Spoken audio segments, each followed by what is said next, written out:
Bonjour à toutes et à tous, bienvenue au Collège du Revermont à Bourg-en-Bresse pour un nouveau numéro d'Information Orientation, version digitale pour cette année 2021. Si Information Orientation a été créée par le Conseil départemental de l'Ain il y a 20 années de cela, c'est tout simplement parce que le département a des besoins spécifiques dans différentes filières. Elle recrute toutes, évidemment, donc des jeunes gens motivés, on le disait. Le savoir-être est important, le savoir-faire, on l'acquiert par la pratique, la formation, etc. Mais c'est vrai qu'il y a dans ce département de l'Ain une activité économique très dense et malheureusement, pas toujours du monde en face pour pratiquer les travaux susceptibles d'intéresser les entreprises indinoises. On va faire un petit point sur les chiffres clés de l'économie dans l'Ain. Vous allez voir, on est dans un très très beau département, on le savait déjà, c'est une confirmation.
Et dans cette activité économique particulièrement dynamique dans ce département de l'Ain, qui n'est pas numéro 1 par hasard, il y a une filière qui recrute de manière permanente ceux qui veulent la rejoindre dans différents métiers passionnants. Il s'agit de la filière autour de la métallurgie et des industries technologiques.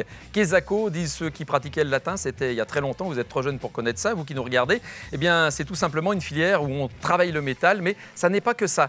Donc, dans quelques instants, quelques chiffres sur la filière donc métallurgie et industrie technologique. Et puis, on se retrouve d'ici quelques petites minutes avec des témoins, des jeunes en formation, puis des professionnels qui vous en diront encore beaucoup plus que moi sur cette filière qu'on découvre.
Avant de rejoindre le plateau pour y retrouver nos invités, donc des jeunes en formation dans un premier temps, puis des professionnels, on va regarder maintenant une très courte vidéo qui vous résume les deux voies principales pour aller après la troisième en direction d'un métier, celui de vos rêves. C'est toujours sur l'écran.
l'avez promis, donc des interventions en direct avec 3 jeunes en formation qui vont nous rejoindre dans quelques instants et que le public, forcément peu nombreux puisque distancié, hein, oui, époque oblige, va les applaudir. Ce public dans quelques instants. Je vous demande d'accueillir Léo Clertan, William de la Cressonnière et Margot Lachamp. Merci.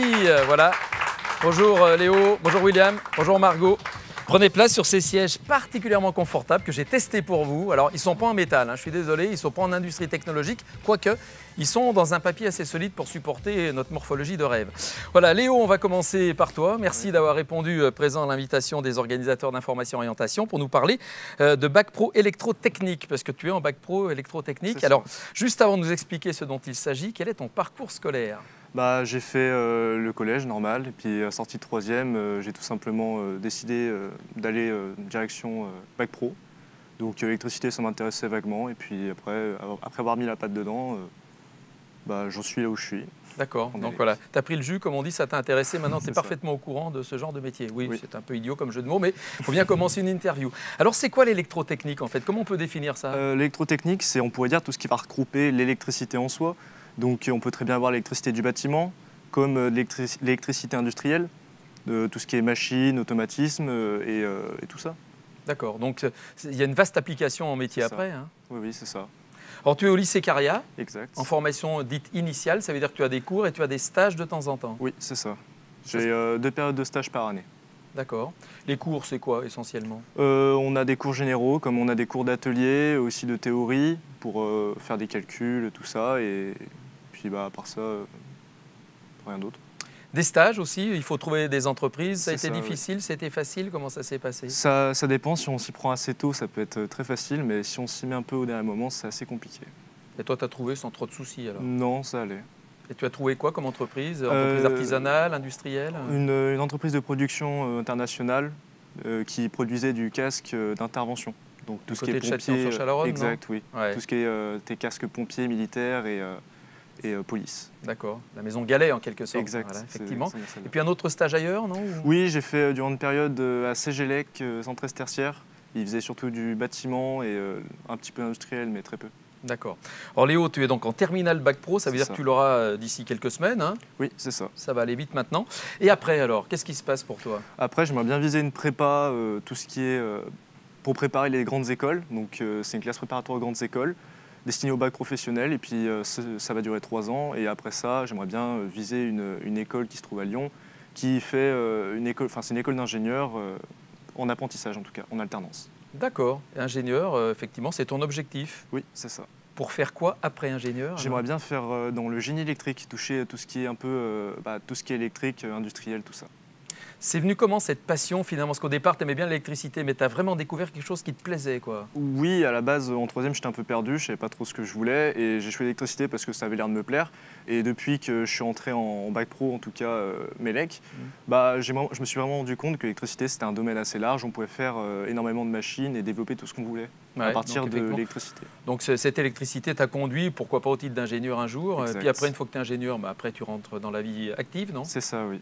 Ouais. Ou peut-être si ça me tente, encore un peu d'études derrière, enfin un master. Ah oui, on peut faire un master après ingénieur. Je pense, oui, plus dans l'électrique ou alors parfois au pire, je peux me détourner vers le Polytech, après ça peut être très large. D'accord, en tout cas tu as de l'ambition et tu as bien raison, effectivement. Puis un jour avoir ta propre boîte peut-être, non? Peut-être, ça à voir, pourquoi pas. D'accord. Merci beaucoup Léo, un garçon électrique et éclectique aussi, voilà, c'est dur à dire. Tout ça on peut l'applaudir, jeunes gens, s'il vous plaît. Voilà, donc on te souhaite plein de bonnes choses, on n'est pas très inquiet, puis on est parfaitement à l'aise pour présenter tout ça. William de la Cressonnière, salut William. Bonjour. Tout va bien? Oui, tout va bien, tranquille. La vie est belle, oui. Quand on a choisi un métier qu'on aime bien. Alors toi, 18 ans, hein, jusque-là oui. j'ai tout juste, terminal Bac Pro technicien chaudronnerie industrielle en alternance entre la FPMA et Rouge Fusion à Pont-de-Vaux, c'est ça, hein? Après avoir fait une première en Est, tu étais plutôt matheux, toi, du côté du lycée Cassin à Mâcon. C'est ça. Ça, c'est en Saône-et-Loire, tu as traversé pour venir dans l'Ain. Tu as bien fait, hein. Je dis ça, j'ai plein d'amis en Saône-et-Loire aussi. Mais bon. Alors, parle-moi un petit peu de ce parcours qui t'a conduit là. Eh bien, comme vous avez pu l'entendre, je suis parti donc en bac S de base, mais je ne m'y retrouvais absolument pas. Malgré que j'ai des facilités scolaires, le système en général ne me plaisait pas. Et donc, j'étais un peu perdu et je suis plus parti vers les bacs pro. Et c'est alors que j'ai découvert la chaudronnerie grâce à mon père qui m'en a parlé brièvement. Et par ma curiosité, je suis allé chercher plus loin. Et je suis parti donc dans le bac pro, puis j'y suis resté pendant 3 ans pardon, en alternance. Alors on va voir dans un petit film qui va suivre après ce qu'est exactement la chaudronnerie. Tu vas le réexpliquer, on va peut-être pas le dire 2 fois, mais néanmoins quand même. Bon, pour ceux qui nous regardent et qui ne savent pas forcément, c'est pas uniquement le chaudron d'Obélix, on est bien d'accord. La chaudronnerie, il y a une multitude d'applications. Eh bien, la chaudronnerie d'aujourd'hui, c'est vraiment, on part d'une tôle métallique et puis on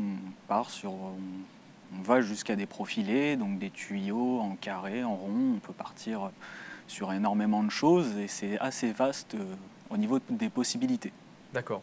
Et quand on va le faire quand il est chaud, donc ça c'est bien, ça veut dire aussi qu'il se déforme, voilà, et après on fait différentes choses. En ce qui concerne l'entreprise qui te fait travailler, vous faites des pots d'échappement, des choses comme ça, je crois. C'est plutôt pour la moto, non? C'est tout ce qui est pot d'échappement, prototype essentiellement de voitures de course et de collection. Et donc c'est assez artisanal parce qu'on a beaucoup et ça change tout le temps. Et donc du coup voilà, c'est un domaine assez spécialisé mais dont je m'y retrouve. D'accord, Rouge Fusion à Pont-de-Vaux, donc voilà, effectivement. Ça. Alors en tout cas, tu as trouvé aussi pour continuer ta formation une autre entreprise parce que tu vas quitter Rouge Fusion pour continuer, tu vas continuer après ton bac pro. Oui, je vais continuer mon bac pro et je vais partir en BTS CRCI, soit conception réalisation en chaudronnerie industrielle. Et je vais partir à l'entreprise TCM, donc je suis accepté à celle-ci. Puis je vais voir comment ça se passe, mais j'ai plutôt de bonnes appréhensions. D'accord, donc une bonne appréhension dans le sens où tu appréhendes pas. Voilà, oui, c'est un peu paradoxal, mais c'est comme ça. Tu n'as pas peur en tout cas d'y aller, au contraire, tu as un vrai enthousiasme. Et puis j'ai l'impression que tu as envie aussi de te diriger vers la soudure. Quand on s'est appelé avant cette émission, tu m'as dit j'aimerais bien devenir soudeur. Pas spécialement soudeur, néanmoins je veux quand même en apprendre plus sur mon métier en général et surtout faire mon travail vraiment correctement et surtout toucher la perfection. C'est essentiellement ce qui m'intéresse et surtout, étant donné qu'au bout d'un moment, au niveau de mon futur en général, je veux vraiment faire des choses qui me plaisent et qui me conviennent. D'accord, ce qui est le cas pour l'instant, donc tu as envie de continuer dans cette voie-là. Et plus tard, alors, une fois que tu auras tous tes diplômes et que tu vas vraiment te lancer dans ce qu'on appelle la vie professionnelle active? Eh bien, pour l'instant, je n'ai pas trop d'idées, mais j'aimerais bien au moins faire tout ce qui est donc touchant ma passion en général du métal, donc faire ce que je veux. C'est-à-dire travailler le métal de la façon dont je le veux et puis de la manière que je le veux, quoi. Voilà, un mental de fer dans un gant de velours avec la recherche de la perfection. Tu es un perfectionniste, toi, ouais, oui, vraiment. Je suis un ça se sent, on sent que voilà, quelqu'un de carré, qui sait où il va, etc. Et qui aime le métal et le métal, parce que tu aimes le métal musique et le métal aussi à travailler. Ah comme la vidéo, comme la question de la vidéo. On aura l'occasion de voir ça sur la vidéo tout à l'heure, effectivement. Il y a des demoiselles qui ont choisi cette formation ou pas? Dans mon alternance actuelle, non. Néanmoins, il y a une demoiselle dans la deuxième année du même bac que le mien. Et elle se débrouille vachement bien. Ouais, on dit souvent d'ailleurs qu'elles sont très motivées, pugnaces, effectivement, puis elles veulent aussi faire leur place. Et pour faire sa place dans un milieu souvent considéré comme macho, faut y aller, quoi. Hein. Oui. En tout cas, elles sont les bienvenues. Ah oui. Elles sont bien les venues. Venez. Ok, William, voilà, on va applaudir William de la Cressonnière. Beau témoignage aussi. Merci. Merci. Ils sont bien ces jeunes. Margot, on va retrouver Margot Lachan maintenant, voilà. Seul élément féminin dans ce plateau très masculin. Il y a eu des émissions, on avait plus de filles que de garçons, ça dépend souvent des thématiques. En tout cas, voilà, tu as 22 ans, c'est bien ça. Oui, c'est ça. Titulaire d'un bac STI 2D, oui. C'est ça. Je ne sais pas trop ce que ça veut dire. Ça veut dire quoi, ça, tient en fait? Le jeu des sigles, c'est toujours compliqué. Je te mets au défi d'entrée, là, tiens. C'est pas grave. Allez, et d'un BTS CPRD usinage, c'est ça? CPRP. CPRP, pardon. Ouais. Alors ça, c'est quoi un BTS CPRP usinage? C'est la conception, produit et réalisation de processus. Donc en fait, c'est dans l'usinage, dans les ateliers. On crée des pièces, donc de toute matière. Ça peut être en plastique, en inox, en acier. Voilà, on est dans les ateliers, sur les machines. D'accord. Alors tout comme William, tu es à la FPMA pour ton apprentissage. Donc voilà, on salue Maxime Plassard au départ d'ailleurs, qui est avec nous là, qui est dans le public. Et donc effectivement, on s'aperçoit finalement que la FPMA, ça fait partie de ces centres de formation qui vous apprennent la théorie, il y a des travaux pratiques, puis après il faut trouver une entreprise, évidemment. C'est ça. C'est le principe de l'alternance. Oui, voilà, c'est ça. Un peu de cours et un peu de pratique en entreprise. D'accord. Tu as trouvé une entreprise sans trop de soucis? Oui, non, ça a été facile pour ça, de ce côté. Et tu travailles où alors? Alors pour mon BTS, j'étais chez Ceroba à Pérex. Ouais. Ils font des chaînes pour l'agroalimentaire. La famille Badet, qu'on connaît. Voilà, un petit c'est peu. ça, Ouais. exactement. Et pour la suite? Là, je suis actuellement en licence chargée de projet d'innovation et j'ai changé d'entreprise. Je suis chez Brevet Carrosserie à Viria. D'accord, une autre maison qu'on connaît bien aussi sur le territoire indinois, évidemment. Donc là maintenant, en licence, alors chargé de projet, ça veut dire quoi concrètement? En fait, on va gérer des projets, on va apprendre à gérer des projets du début à la fin, à planifier pour rendre le projet dans les temps à un client, faire le budget prévisionnel. On va apprendre à faire des tableaux de bord pour arriver à bien s'organiser. On va appeler les fournisseurs. On va essayer de tout gérer nous-mêmes. On peut nous arriver de gérer une équipe aussi. Même en étant en apprentissage comme ça? Oui, on peut. Donc ça veut dire qu'on te confie des missions comme à n'importe quel pro, quoi. Voilà, c'est ça. J'ai mon projet que je gère un peu toute seule. J'ai quand même mon tuteur qui est derrière moi, mais ça m'arrive d'organiser des réunions avec des personnes extérieures à l'entreprise. J'ai rencontré un fournisseur une fois pour savoir un peu plus sur ce qu'il nous proposait. Alors, tu as choisi cette voie comment, toi, finalement? C'est venu un peu par hasard, un stage de 3e qui a bien tourné ou quoi? Pas du tout, j'avais pas fait mon stage de 3e là-dedans. Après le brevet, je savais pas trop quoi faire. J'étais pas trop matheuse, ni le français, c'était pas non plus mon truc. Donc, je suis partie dans un bac STI 2D, donc technologique. Après le bac, c'était encore la même chose. Je ne savais pas dans quoi aller. J'étais très manuelle. Donc j'ai trouvé un DUT GMP à Saint-Étienne que j'ai commencé mais pas terminé. Il y avait beaucoup trop de théorique pour moi et je me suis rendu compte que j'aimais bien être sur le terrain. C'est pour ça que j'ai commencé ce BTS en alternance. Je trouve que l'alternance, c'est beaucoup plus... on apprend mieux en fait. On est dans une entreprise, on est déjà dans le monde du travail. Voilà, ce qu'on apprend à l'école, on peut l'appliquer directement en fait en entreprise et c'est intéressant. Même si toutes les formules sont bonnes, du moment qu'on arrive à pratiquer un métier qu'on aime. Ça. Alors, cette licence, elle est gérée par l'FPMA et l'Université Lyon 1 aussi? Oui, c'est ça. Elle a été ouverte il y a 2 ans, donc c'est la 2e année là. C'est 2 écoles en fait qui ont ouvert la licence. Donc j'ai 4 semaines d'entreprise, 2 semaines d'école, dont une à l'IUT du coup et une à la FPMA. Donc on bouge beaucoup en fait. D'accord, mais c'est bien. Oui, c'est intéressant. Alors après la licence pro, on peut continuer, on a bien compris. Hein. Oui, on peut continuer. Est-ce que c'est ton objectif? Je pense oui. J'ai un master en vue là, management de l'innovation. Mais j'hésite encore à prendre une année pour moi et partir à l'étranger pour améliorer mon anglais. D'accord. Voilà. Parce que ça peut servir aussi. Oui, du coup, en étant chargé de projet, on peut être mené à parler à des fournisseurs qui peuvent être dans d'autres pays. C'est important. Et Margot Lachan, quand elle va être bardée de diplômes, elle va faire quoi plus tard?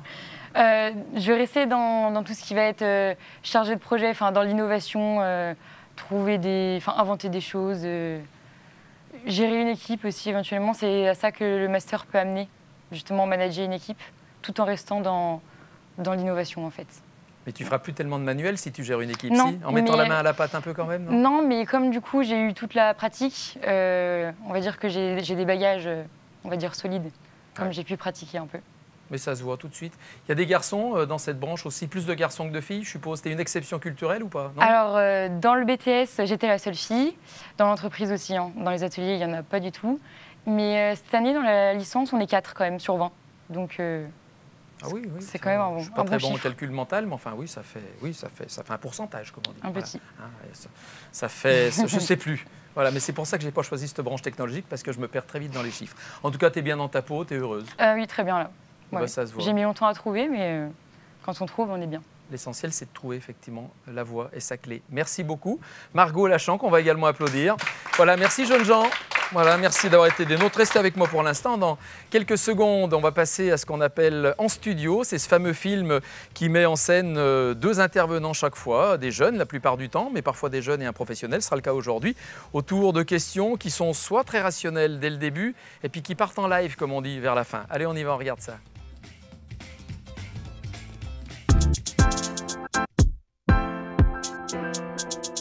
Je m'appelle William, j'ai 18 ans et je fais un bac pro en TCI, technicien en chaudronnerie industrielle. Je m'appelle Axel, j'ai 24 ans. Je travaille actuellement chez James Walker qui fait de l'étanchéité industrielle.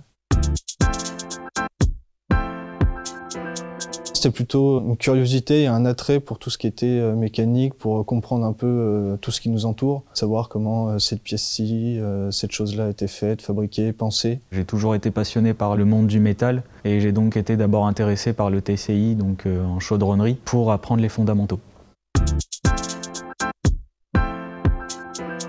En chaudronnerie, on part essentiellement d'une tôle comme une feuille de papier. On la découpe, on la plie pour finalement obtenir n'importe quel produit en métal.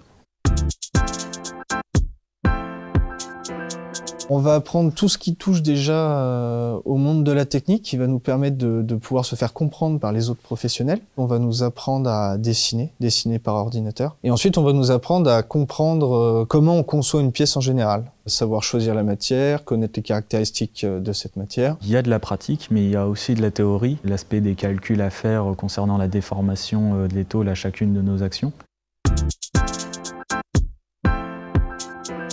C'est plutôt une bonne ambiance qu'on a. Les classes sont assez petites. On est assez proche avec les professeurs pour justement continuer à apprendre et donc à progresser énormément.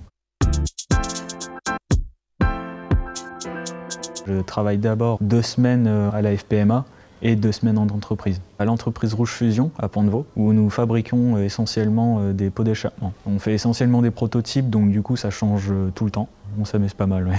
C'est tout le côté sur mesure qui est intéressant. Mon poste à moi, c'est technicien planning et gestion d'atelier. Donc l'objectif principal, c'est de livrer à l'heure mon client. Et donc tout autour de ça va se greffer donc la planification et la gestion de l'atelier. Ce qui me plaît, c'est qu'on peut allier l'organisationnel et la technique dans les métiers. On va rencontrer énormément de situations différentes, comprendre énormément de choses, et ça nous permet d'avoir des journées assez rythmées et un peu monotones. Ce qui me plaît dans la chaudronnerie, c'est essentiellement tout le côté manuel. On touche de la matière et on en fait ce qu'on veut. La première pièce que j'ai fabriquée moi-même de A à Z. Donc ça, tout de suite, ça fait un peu bizarre parce qu'on se dit que ce qu'on a fait va directement aller servir tout un pan de l'industrie. Ça peut paraître difficile au départ pour s'habituer à tout ce qui est l'aspect entreprise, l'activité. Mais on se rend très vite compte que les gens qu'on rencontre vont vraiment nous accompagner et nous aider. On peut poser toutes les questions qu'on veut. On a affaire à des professionnels qui ont envie de transmettre leur savoir. Il y a tout ce qui est des BTS, des mentions complémentaires, des formations pour adultes. Il y a énormément de choses pour se spécialiser, en apprendre plus et approfondir notre savoir sur ce métier. C'est un secteur qui recrute énormément. On peut très bien travailler donc dans la fabrication des pièces, plutôt en usinage. On peut être programmateur des machines. On va pouvoir aussi partir sur du dessin industriel, de la conception. On peut aussi travailler sur la partie qualité. Il y a énormément de choses à faire et beaucoup d'opportunités à saisir. Ah tiens, c'est compliqué ça. J'y ai jamais pensé. Je sais pas ce que ça veut dire, mais... Ah d'accord, ok, je viens de comprendre. Je sais pas du tout. Travaux pratiques. Travaux pratiques. On s'amuse plus. Pour moi, c'est un métier qui commence vraiment à devenir une passion. Ouh, la question, parce que je suis beaucoup dans les deux. Ah, je dirais les jeux vidéo. Travail en équipe. Ça vous permet de développer les compétences, de pouvoir partager et on apprend beaucoup des autres finalement. Je dirais une volonté de faire. On va dire un nerf d'acier, je pense. Mais bon, je suis pas sûr. Je suis plutôt dans le travail manuel. J'adore le travail manuel, mais maintenant on peut vraiment pas se passer d'informatique. Même le dessin industriel, on va forcément avoir de l'informatique. LinkedIn, c'est quelque chose qui se développe beaucoup, mais je pense que le CV papier, ça a encore sa place aujourd'hui. Les deux? Il n'y a pas de question. Hein. Les deux en même temps. Metallica, tout ça. Travailler le métal. Je suis pas très fan de métal. Faire le verbe. On peut faire largement plus de choses.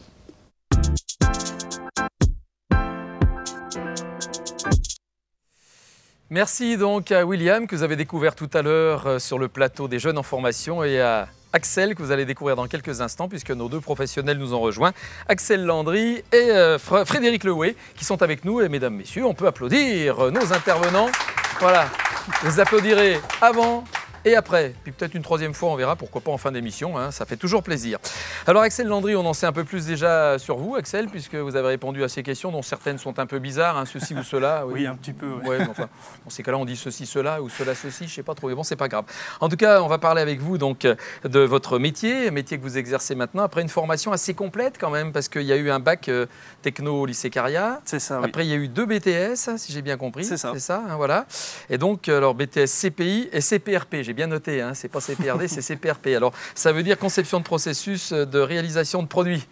Une fois qu'on a dit ça, le Paris-Vintimille est passé sous le tunnel autoroutier ou ferroviaire 3-4 fois. Mais bon, ce sont des sigles, comme on dit. Alors, parlons effectivement de cette arrivée dans cette filière-là. Apparemment, c'était pas si évident que ça au départ, si? Non, je pense que ça ne l'est jamais.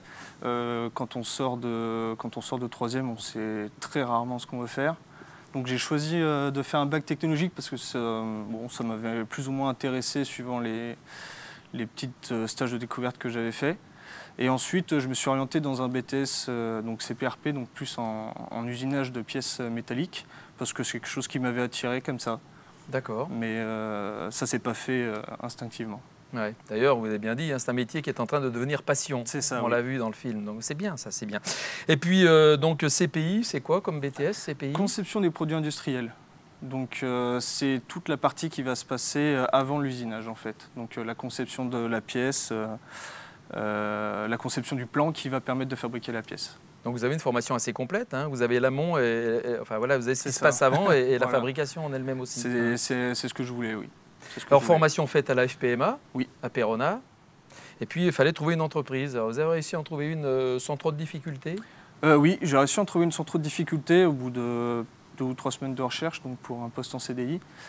Mais c'est pas forcément ce qui me plaisait. Donc j'ai décidé de quitter cette entreprise et de revenir dans l'entreprise où j'ai fait mon alternance. C'est-à-dire quelle entreprise? Plastexcel. D'accord, très voilà. bien. Qui est spécialiste dans l'usinage plastique et la chaudronnerie plastique. D'accord.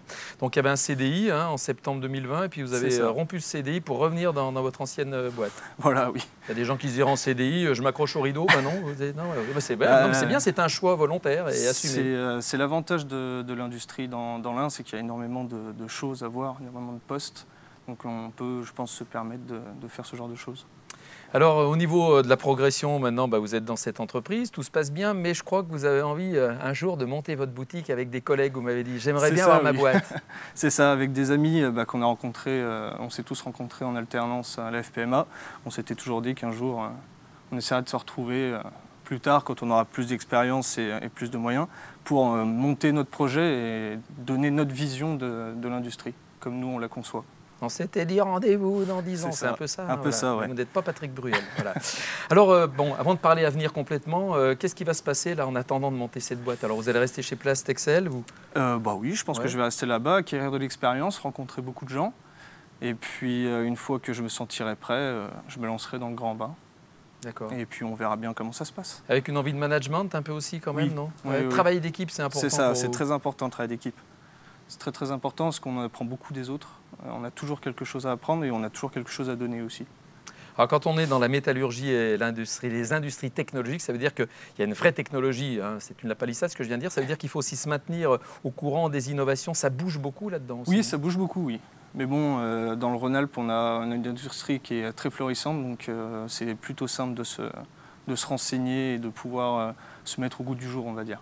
D'accord. En tout cas, vous êtes bien dans votre peau, bien dans votre métier. Ça va. On sent un garçon équilibré, ouais, mais ça se sent effectivement. Voilà, sur les 2 pieds bien au sol et la tête dans les étoiles parce qu'il faut continuer à rêver. C'est ça, exactement. Merci beaucoup Axel. Axel Landry qu'on va applaudir également.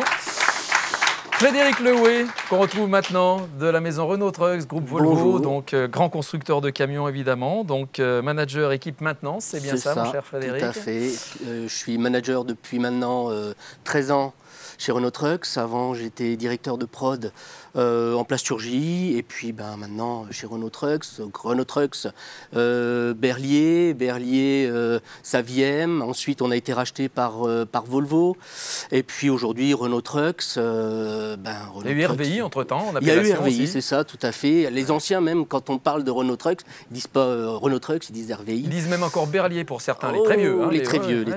On a tous quelqu'un qui a travaillé chez Berlier, vous savez, dans nos familles. Hein, tout à fait. Et donc Renault Trucks, c'est 4 grandes villes où il y a des productions. Lyon, où on a le siège social, l'emboutissage, la prépa moteur et puis Pont-Essieux. Blainville, à côté de Caen, où là les cabines sont réalisées. Et puis Limoges avec les véhicules militaires, et Bourg-en-Bresse où là on est une usine de montage de véhicules. On est 1500. Il y a tous les métiers de l'industrie. Les premiers, c'est nos producteurs, hein, c'est ceux qui montent le camion. Ceux-là, c'est les plus importants. Et puis autour, il y a des services RH, services logistiques que vous avez déjà présentés, Sécu que vous avez aussi déjà présenté. Après, il y a ouais, tous les périphériques, quoi, effectivement, la recherche, plein de choses et aussi. Et le service technique dont je fais partie. Et là, dans le service technique, c'est pareil, il y a les méthodes qui vont s'occuper aussi de la production. Il y a des méthodes qui vont travailler avec nous, la maintenance. Et puis nous, la maintenance. La maintenance, un beau métier, franchement. Mais ça ne m'étonne pas. Quand j'écoute, ça devient une passion. Moi, c'est déjà une passion. Le matin, je viens au boulot. Alors, ça va être un petit peu vulgaire, mais j'ai pas besoin d'un coup de pied au derrière pour venir. J'y vais parce que j'aime mon métier. Vous avez la banane électrique, quoi, et industrielle, voilà. Voilà. Et puis surtout, alors j'ai entendu les jeunes qui parlaient travailler en équipe. C'est indispensable. Enfin, voilà, on s'épanouit super bien. Moi, je sais que je suis à fond dans mon métier. J'aime vraiment mon métier, j'aime le passer. Je prends énormément de stagiaires, d'alternants, d'apprentis. Là, par exemple, j'ai fait passer un CQPM la semaine dernière avec mon collègue, personne que vous connaissez, Simon Bornua, un pro qui s'est reconverti dans la maintenance. Ouais, effectivement, le rugbyman. Et aujourd'hui, il a un diplôme de maintenance. Et du boulot, il va en trouver demain, tout de suite. Ouais. Alors, parce que vous aimez le travail en équipe, Frédéric, vous allez saluer votre équipe qui doit vous regarder en ce moment. Alors, quelle caméra il regarde, notre ami Frédéric? Je ne sais pas où je dois regarder, mais voilà. ouais, salut les gars. Enfin, je sais que vous êtes derrière et que vous devez sûrement bien vous marrer, mais... Non, mais il n'y a pas de quoi rire, il y a de quoi sourire, par contre. Et on va saluer aussi le directeur de l'usine, quand même, Christophe Legrand, auquel nous adressons, évidemment. Donc, oui. Justement, je tiens aussi à remercier ma direction, mes responsables, qui me donnent du temps, justement, à consacrer aux jeunes. Parce que c'est vachement important on peut se dire, ils n'ont pas d'expérience ou ils connaissent rien.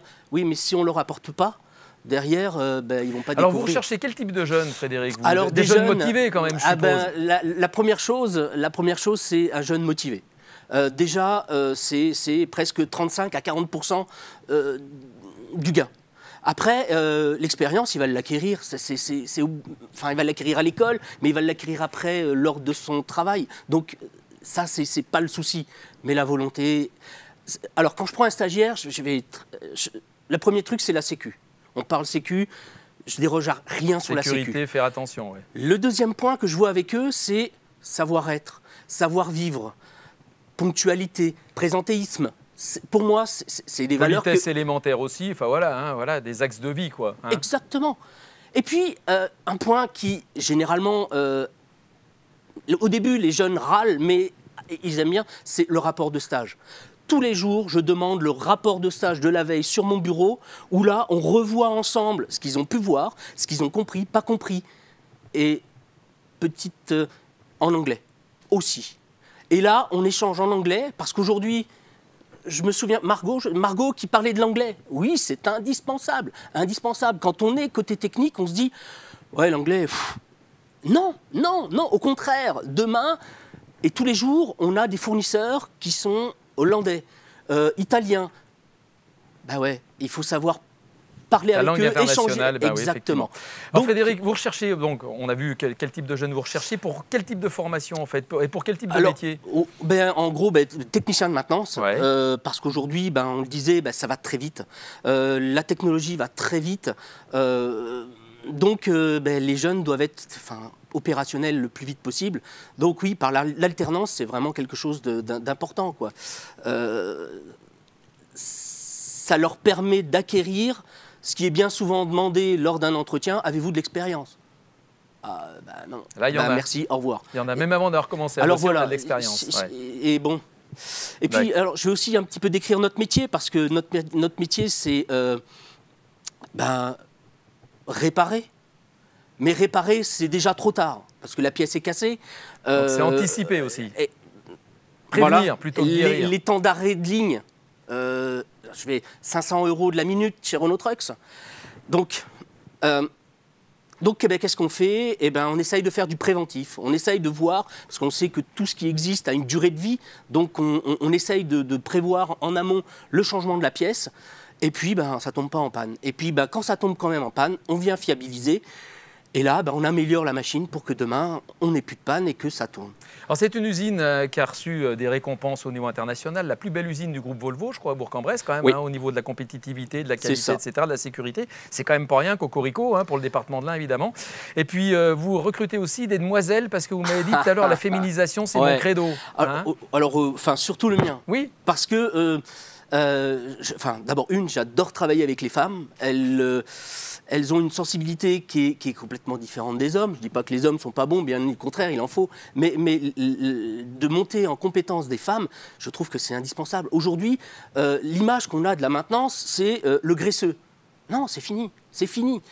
Aujourd'hui, on est plus derrière un PC à faire de l'analyse, d'essayer de trouver justement des solutions pour améliorer, C'est fini l'image de Germinal avec une usine sale, pas propre. Avec de la Là, au graisse contraire, partout, c'est dommage qu'il y ait le J'ai eu Covid. l'occasion de visiter, mais C'est c'est vrai que dommage qu'il y ait le Covid parce que visiter cette usine, franchement, c'est vraiment une merveille. c'est la cathédrale du camion. Elle est belle. Enfin, oui, voilà. Et je peux vous assurer que c'est un plaisir de travailler dans cette société. On a tout. D'accord. Et puis vous sortez des beaux camions. Quelle gamme principalement? Alors, ce sera le mot de la fin. on sort les trois gammes, T, K et C, les gammes tracteurs qui vont tirer les semis. On sort aussi les camions de chantier et puis les camions qui vont faire de la distribution ou alors des camions avec des frigos derrière. Voilà. Eh ben, c'est super. Merci Frédéric Loué. On l'écouterait des heures, mais il les prendrait pour nous expliquer. Je les prendrai bien. Ah ouais, vous êtes un passionné, vous, ça se voit tout de suite. Merci beaucoup à vous. On peut applaudir Frédéric Loué, mesdames, messieurs, parce que c'est vrai. Merci. Voilà, dans une grande et belle entreprise qui, évidemment, avec tous les sous-traitants, occupe aussi nombre d'emplois dans tout le bassin de Bourg-en-Bresse, mais bien au-delà aussi sur l'ensemble du département de l'Ain. Voilà, dans quelques instants, messieurs, on va vous quitter à regret. On va vous demander de rejoindre le public, voilà, en passant par les coulisses. C'est toujours comme ça que ça se passe. Et nous allons accueillir celle qui, à quasiment chaque émission, est venue répondre à quelques questions de nos collégiens-collégiennes, questions posées en amont. Je vous demande d'accueillir Blandine Mezret, donc directrice du CIO de Bourg-en-Bresse. Merci Blandine. Le CIO, Centre d'information et d'orientation, qui donne bien sûr tous les tuyaux pour toutes les formations. Alors on va regarder tout de suite les questions. Vous connaissez la règle du jeu, Blandine. On y va pour la première question sur notre écran. Y a-t-il des débouchés dans les métiers de la soudure? C'est le jeune Jean, élève de 4e, qui voudra avoir une réponse précise à cette question qu'il est tout autant. Jean peut lui dire oui, on l'a compris en écoutant les témoignages. Donc oui, les métiers de la soudure font partie de la liste des 20 métiers pour demain. Et plus généralement, on va trouver dans cette liste d'ailleurs tous les métiers où les professionnels interviennent sur les métaux pour les former, les transformer, les assembler. Et d'ailleurs, les entreprises ont parfois du mal à trouver des candidats. Donc on peut dire qu'il y a des perspectives d'emploi pour les jeunes qui ont envie de se former dans ce domaine et qui auront les formations requises. Beaucoup dans l'énergie, je crois, effectivement, l'éolien notamment, etc., les pipelines et compagnie, les soudures même très, très profondément dans la mer ou les océans, etc. Parfait, merci Blandine. Deuxième question tout de suite. Faut-il faire de longues études pour être électrotechnicien? C'est Karel qui se pose la question. Il est élève de 4e dans un collège de l'Ain. Alors, pas forcément. Le bac pro, MELEC, métier de l'électricité et des équipements connectés peut être une première étape d'insertion, où là on va intervenir sur les systèmes électrotechniques pour la mise en service, pour la maintenance. Mais c'est vrai qu'il faut quand même compter plutôt un bac plus 2, par exemple un BTS, voire plus. Mais avec le BTS, on peut déjà intervenir sur un champ plus vaste du secteur de l'électrotechnique. Et ce BTS, il est préparé dans plusieurs établissements dans notre département. D'accord, donc il y a tout ce qu'il faut effectivement au niveau du boulot, mais aussi en amont, donc pour la formation. Troisième et dernière question posée par un collégien ou une collégienne, c'est Sophia. En 3e, y a-t-il des métiers pour les filles dans cette filière? Je crois qu'on a commencé à répondre, Blandine. Oui. Oui, il y a des métiers pour les filles dans cette filière. Alors j'ai trouvé que le témoignage de Margot était vraiment exemplaire parce que c'est ça, 4 filles dans sa licence, parce que c'est à peu près pour 20 étudiants, 20 apprentis, c'est à peu près la proportion qu'on trouve dans les formations de l'industrie. Donc 20% de filles, il en faudrait plus, d'autant que les entreprises qui sont soucieuses de mixité, elles ont parfois justement du mal à trouver des candidates. Donc il faut se former. il y a des métiers, et il y a de l'embauche et puis de la place à prendre pour les filles. Voilà, Blandine, on rappelle que les CIO, les centres d'information et d'orientation, sont à la disposition des jeunes et de leurs parents, bien sûr, tout au long de l'année, y compris pendant les vacances. Complètement. On est ouvert sur toutes les vacances scolaires et sur les vacances d'été, on doit fermer du 14 juillet au 15 août. Voilà, il y a plusieurs points dans le département au niveau géographique pour couvrir 6 CIO, effectivement, voilà, pour couvrir tous les besoins dans tous les secteurs géographiques de ce beau département qui réunit plusieurs pays, vous le savez. On a le plus beau département parce que c'est aussi le plus diversifié. Hein. Ça n'est pas Martine Tabouret présente dans le public aujourd'hui qui va nous contredire et qui vous a fait un petit mot d'accueil tout à l'heure. Écoutez, merci beaucoup Blandine pour tous ces renseignements. Voilà, jeunes gens, on va terminer sur ces mots pleins d'espoir sur cette filière métallurgie, industrie technologique, cette émission. Donc voilà, l'une des 14 émissions filières. On remercie toute l'équipe technique de Média France, le service de la direction de la communication du département de l'Ain avec Laurent Tissot, Marie de Rogna et toutes celles et ceux qui travaillent avec eux. Et puis on vous dit à très vite pour de nouvelles aventures parce que la formation, c'est toute la vie. Merci beaucoup, bonne soirée.